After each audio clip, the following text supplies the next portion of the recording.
નમસ્તે વિદ્યાર્થીઓ, તમારું ઓનલાઈન ક્લાસરૂમમાં સ્વાગત છે.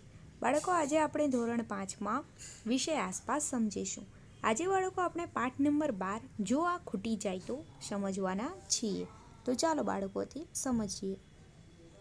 હવે બાળકો આપણે આ પાઠ આગળ સમજીએ. તો આગળ બાળકો આપણે આ પાઠમાં ઘણું બધું સમજી ગયા હતા, સવાલ જવાબો સમજી ગયા હતા. હવે આપણે આગળ સમજીશું. પહેલાં આપણે દેશમાં આશરે 2/3 લોકો છાણા, લાકડા અને સૂકા ડાળખા વગેરેનો ઉપયોગ કરતા હતા. એટલે બાળકો પહેલાં આપણા દેશની જ વાત કરવામાં આવી છે. તો પહેલાં આપણા દેશમાં કેટલા લોકો? 2/3 લોકો ઈંધણ તરીકે શાનો ઉપયોગ કરતા હતા? છાણા, લાકડા અને સૂકા ડાળખા વગેરેનો ઉપયોગ કરતા હતા. એટલે કે લાકડા, છાણા તેનો ઉપયોગ કરીને ચૂલો સળગાવતા હતા. આ બધું ફક્ત રસોઈ બનાવવા જ નહીં, પરંતુ ગરમી મેળવવા માટે, પાણી ગરમ કરવા માટે અને પ્રકાશ મેળવવા માટે પણ વપરાતું હતું. ઘરના બીજા કામો માટે અન્ય વસ્તુઓ જેવી કે કેરોસીન, એલપીજી, કોલસો, વીજળી વગેરે વપરાય છે. મૈત્રીએ પુસ્તકમાં સ્તંભાલેખ બનાવ્યો છે. ચાર્ટમાં 100 ઘરોમાં એક પ્રકારનું બળતણ દર્શાવતી માહિતી છે. છેલ્લા 20 વર્ષમાં કયા બળતણનો વપરાશ વધ્યો છે અને કયા બળતણનો વપરાશ ઓછો થયો છે તે પણ બતાવવામાં આવ્યું છે. તો બાળકો, મૈત્રીએ સરસ મજાનો એક ચાર્ટ દર્શાવ્યો છે, તેનો અભ્યાસ આપણે કરીશું. 20 વર્ષમાં બળતણમાં થયેલો બદલાવ, એટલે અહીં 20 વર્ષનું બતાવવામાં આવ્યું છે. અહીં બાળકો આપણને વર્ષ 1976થી વર્ષ 1996 સુધી, એટલે કે 20 વર્ષ સુધીનો તફાવત બતાવવામાં આવ્યો છે. એટલે કે અહીં જે આ આલેખ છે તે પહેલાં આપણે બાળકો સમજીએ. તો જુઓ બાળકો, અહીં આલેખમાં પહેલાં તમને એક ઊભી લીટી અને આડી લીટી દર્શાવવામાં આવી છે. તો અહીં વર્ષ 1976 દર્શાવવામાં આવ્યું છે, જે 100માંથી ઉપયોગમાં લેવાતા ઘર, એટલે 100 લોકોમાંથી કયા લોકો શું ઉપયોગમાં લે છે? તો આ વર્ષે એટલે કે 1976માં 84 જેટલા લોકો હતા તે છાણા અને લાકડાનો ઉપયોગ કરતા હતા. ત્યારબાદ 10% જેટલા એવા લોકો હતા જે એલપીજી અને કેરોસીનનો ઉપયોગ કરતા હતા. એટલે પાઇમાસ હોય તો પાઇમાસમાં આપણે કેરોસીન નાખીને પણ એ સળગાવી શકીએ છીએ, એટલે તેનો પણ ઉપયોગ કરવામાં આવતો હતો, કેરોસીનનો. ત્યારબાદ 5% લોકો એવા હતા એટલે 5 લોકો એવા હતા કોલસાનો ઉપયોગ કરતા હતા અને એક હતું એ વિદ્યુતનો ઉપયોગ કરતું હતું. જ્યારે બાળકો અહીં આપણે વર્ષ 1996માં જોઈએ તો તે તમને અલગ જોવા મળશે. છાણા અને લાકડાનો ઉપયોગ ઘટી ગયેલો તમને જોવા મળશે. જુઓ તો અહીં કેટલો જોવા મળે છે? અહીં તમને 75 જોવા મળે છે. જ્યારે એલપીજી અને કેરોસીનનો ઉપયોગ વધુ જોવા મળે છે. તે કેટલો જોવા મળે છે? 18, કોલસાનો 2 અને વિદ્યુતનો 5 જેટલો જોવા મળે છે. ત્યારબાદ તમને અહીં સવાલો પૂછવામાં આવ્યા છે કે 1996માં 100માંથી કેટલા ઘરમાં છાણા અને લાકડાનો ઉપયોગ કરવામાં આવતો હતો? તો તમે કહી શકો ને 2096, એટલે આ ચાર્ટ આપણે જોવાનો છે અને તેમાં શું પૂછ્યું છે? 100 ઘરમાંથી કેટલા લોકો છાણા અને લાકડાનો ઉપયોગ કરતા હતો? એટલે કયું જોવાનું છે? કયા લોકો? છાણા અને લાકડા, એટલે લીલો કોઠો જોવાનો છે. તો કેટલા આવશે? 75, એટલે 75 લોકો છાણા અને લાકડાનો ઉપયોગ કરતા હતા. ત્યારબાદ હવે તમને પૂછવામાં આવ્યું છે કે વર્ષ 1976માં કયા બળતણનો સૌથી ઓછો ઉપયોગ થયો છે? તો આપણે બાળકો અહીં જોઈ શકીએ છીએ સૌથી ઓછો શાનો થયો છે? વિદ્યુતનો ઉપયોગ સૌથી ઓછો થયો છે. ત્યારબાદ પૂછવામાં આવ્યું છે કે 1976માં એલપીજી અને કેરોસીન ખાલી જગ્યા ઘરોમાં ઉપયોગમાં લેવાયા. એટલે તમારે એલપીજી અને કેરોસીન જોવાનું છે. તો કેટલા ઘરોમાં ઉપયોગ લેવાયો? જે વર્ષ આપ્યું છે તેમાં તમારે જોવાનું. તો 10 ઘરોમાં ઉપયોગમાં લેવાયો. ત્યારબાદ આપ્યું છે કે 1996માં તે વધીને ખાલી જગ્યા થયા. હવે 1996માં તે વધીને કેટલા થયા? 10માંથી કેટલા થયા? 18 થયા. એટલે તે વધીને 18 થયા. તેનો મતલબ કે 20 વર્ષમાં તેનો ઉપયોગ ખાલી જગ્યા ટકા વધ્યો. બોલો તો કેટલા ટકા વધ્યો? 8%. એટલે એનો ઉપયોગ 80% જેટલો વધે છે. 80% જેટલો વધ્યો આપણે કહી શકીએ છીએ. પર્સન્ટેજમાં પૂછ્યું છે એટલે આપણે 80 અહીં લખીશું. હવે આપણે આગળ સમજીએ કે વર્ષ 1996માં 100માંથી કેટલા ઘરોમાં વિદ્યુતનો ઉપયોગ થતો હતો?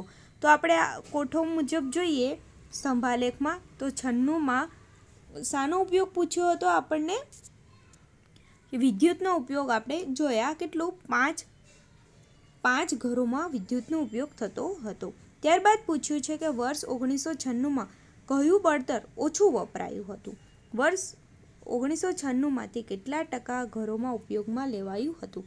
હવે સૌથી ઓછું વપરાયેલું બળતણ કયું છે તે આપણે શોધવાનું છે 1996માં. તો ચાલો બાળકો તે શોધીએ. સૌથી ઓછું અહીં તમે જોઈ શકો છો કોલસો એ સૌથી ઓછો છે. કેટલા? 2 જ આપ્યો છે, એટલે અહીં કોલસો 2%.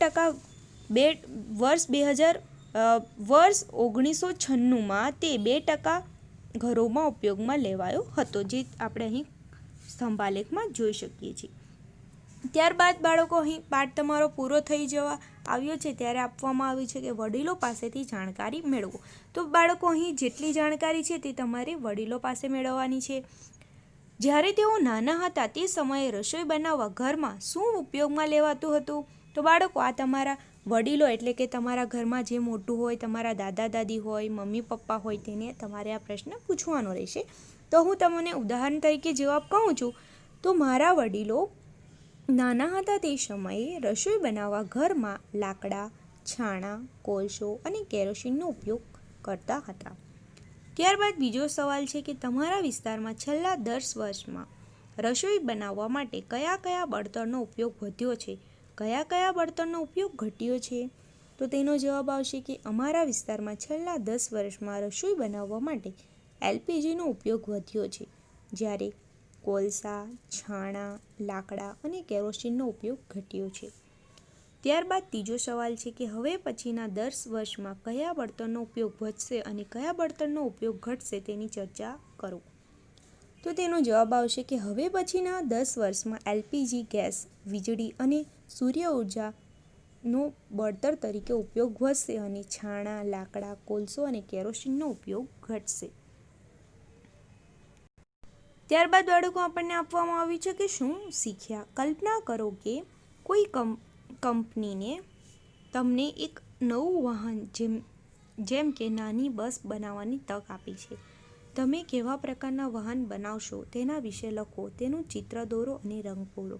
તો બાળકો અહીં તમારે કલ્પના કરવાની છે એટલે કે જો કોઈ કંપની તમને કોઈક વાહન બનાવવાનું કહે, જેમ કે નાની બસ, એની તક મળે તો તમે કેવી રીતનું વાહન બનાવશો તે તમારે તેનું ચિત્ર તમારી નોટબુકમાં દોરવાનું છે અને સરસ મજાનો રંગ પણ પૂરવાનો છે. તેની રચના કરતી વખતે તમે કોના માટે કઈ કઈ કાળજી લેશો? હવે બાળકો તેની તમે જ્યારે રચના કરો છો કે હું આવી રીતે બનાવીશ, તો તેમાં કઈ માહિતી તમે કઈ વાતની તમે કાળજી લેશો? જેમ કે ઘરડા લોકો છે તેના માટે તમે શું વિચારશો કે તેમાં એમને કઈ સુવિધા મળે? તો તેમાં આવશે ઘરડા લોકો માટે બસના દરવાજાના પગથિયાં નીચે સુધી આવી શકે તેવા બનાવીશું, જેથી ઘરડા એટલે કે વૃદ્ધ લોકો સારી રીતે ચડી શકે. ને બાળકો માટે કઈ કાળજી રાખી શકીએ? તો બસની બારીમાં ગ્રીલ બનાવીશ, કાચના દરવાજા બનાવીશ અને સીટ બેલ્ટ રાખીશ, જેથી નાના બાળકો પડી જવાની સંભાવના ન રહે. જે જોઈ શકતા નથી તેના માટે કઈ સુવિધા હોઈ શકે બસમાં? તો બસના દરવાજાની બાજુમાં જ તેમની બેઠક રાખીશ અને બસમાં દરેક સ્ટેશનની રેકોર્ડિંગ માહિતી સંભળાય તેવી વ્યવસ્થા કરીશ, જેથી સ્ટેશન આવે તો તેની જાણકારી મળી શકે. ત્યારબાદ આપ્યું છે કે ઈંધણ વિશેના સમાચાર અહેવાલો જુઓ અને તેને કાપો અને કોલાજ બનાવી ચાર્ટ તમારા વર્ગમાં મૂકો. તે સમાચાર અહેવાલ માટે તેમના પોતાના અભિપ્રાયો પણ લખો. ત્યારબાદ આપ્યું છે કે ઈંધણ બચાવવાનો સંદેશ આપતા પોસ્ટરો બનાવો, સૂત્રો પણ લખો. આ પોસ્ટરો તમે ક્યાં મૂકવા ઈચ્છો છો? તો બાળકો આ તમારે પ્રવૃત્તિ કરવાની છે કે આપણે આ પાઠમાં સરસ મજાની વાત સમજી ગયા કે પેટ્રોલ ડીઝલને આપણે બચાવવું જોઈએ. તો તે જ રીતે અહીં કહેવામાં આવ્યું છે કે ઈંધણ બચાવવાનો સંદેશ આપતા તમારે પોસ્ટરો બનાવવાના છે અને તમે જે જગ્યા પર મૂકવા ઈચ્છતા હોય ત્યાં તમે શાળામાં અથવા તો તમે જાહેર જગ્યા પર પણ મૂકી શકો છો. હવે બાળકો આ સાથે આપણો આ પાઠ પૂરો થાય છે. હવે નવો પાઠ બાળકો આપણે નેક્સ્ટ વિડીયોમાં સમજીશું.